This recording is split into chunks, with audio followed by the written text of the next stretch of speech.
everybody. This is Chase Larson with Badger Sportsman Magazine. I'm sitting down here with Steve Jordan, one of our writers for his food plot section in our magazine. And we're in a very cool plot right behind us. Steve, you want to tell us a little bit about it? Well, most of my plots are on the field edges and that, but I wanted to put one back in the woods, and I thought there might be just enough sun here to do it.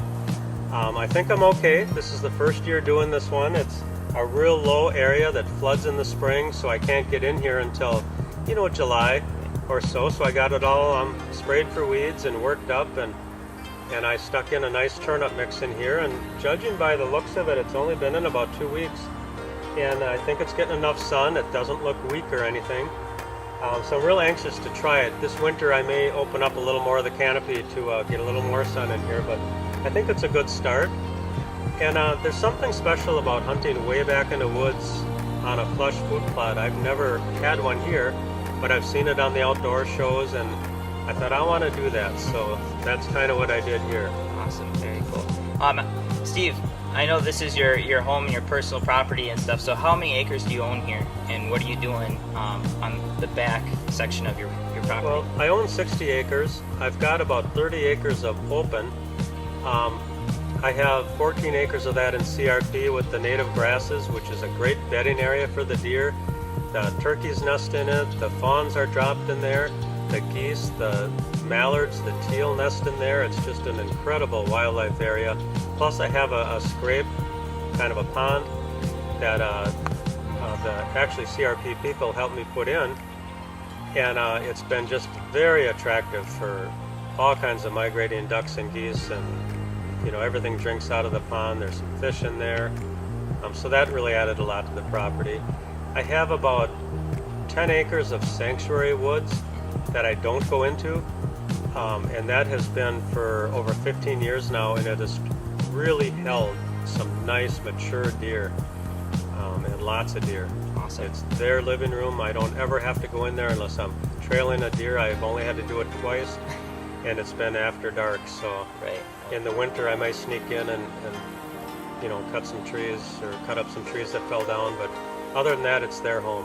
What do you have currently planted in your property back here? I have about 7 acres of food plots, which is way too much if you were just doing it for hunting, but I do it for winter feeding. I have a winter feeding area here that is just incredible. I never had deer here in the winter. Now I get all kinds of them that come in winter here, which is very satisfying for us. We love viewing them. It's just really makes you feel good to be able to keep these deer healthy all winter. Do you want to talk about, kind of what we did as far as the seeding today? Yeah, we could talk about that. I had it pretty much worked up for Chase because he's a really busy guy and didn't want to have him, have to wait for me to do everything. So I had it pretty much ready to go. I had a nice seed bed worked up.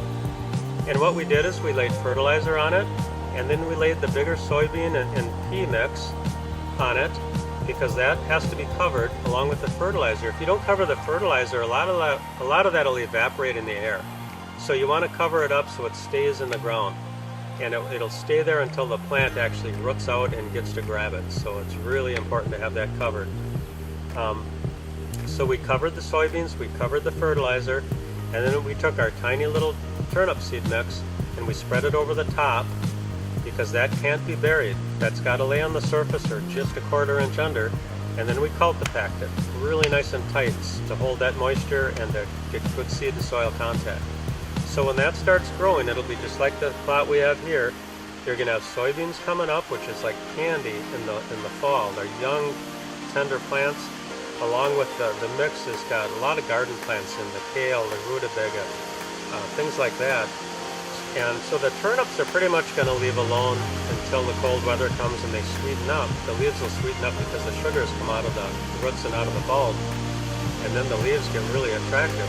But by that time the soybeans have been frozen off and a lot of the garden plants have frozen off, but the turnips will be just as plush, green, and healthy, and you'll be able to hold a lot of deer. There's a rye mixture in there too. The ryegrass loves the cold weather. It'll stay green all winter.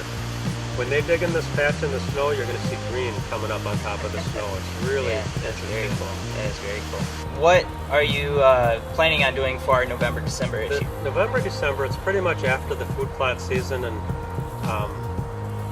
what I'm planning on doing is writing an article on solar electric fencing to keep the deer out, to let the plant get big enough and mature enough to create a big root system.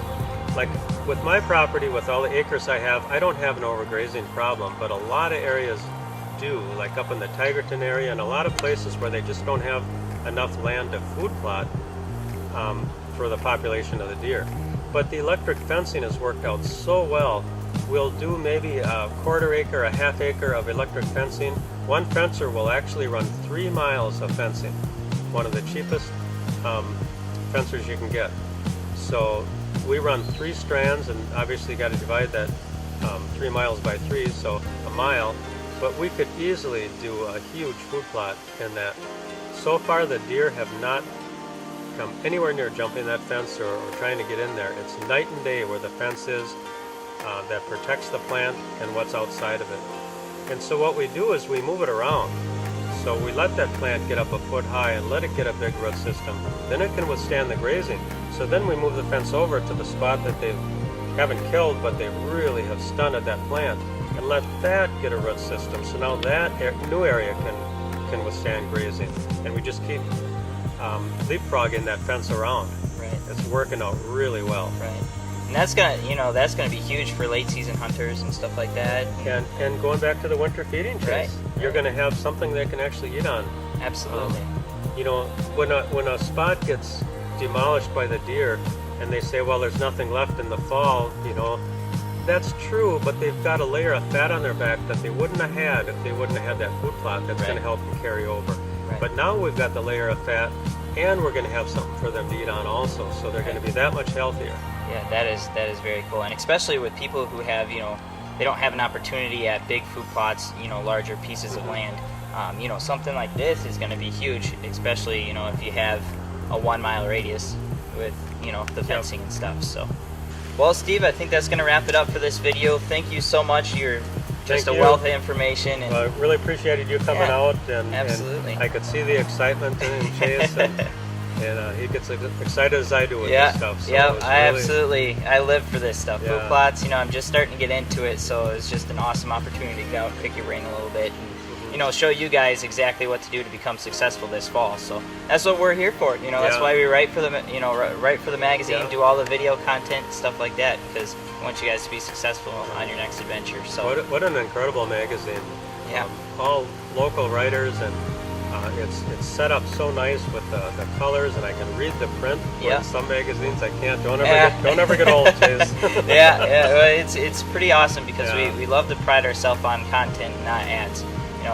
Some of the other competitive magazines out there, they're all ads, and no content. And we're Wisconsin based. A lot of people out there pick up these magazines and they want to know about Wisconsin and what they can do to improve their own properties, and they're reading about out west, or something like that. So it's a huge opportunity for you guys to pick up an awesome magazine. It's only $20 for a year, and you guys won't be disappointed. So I guess with that being said, guys, thanks a lot for watching.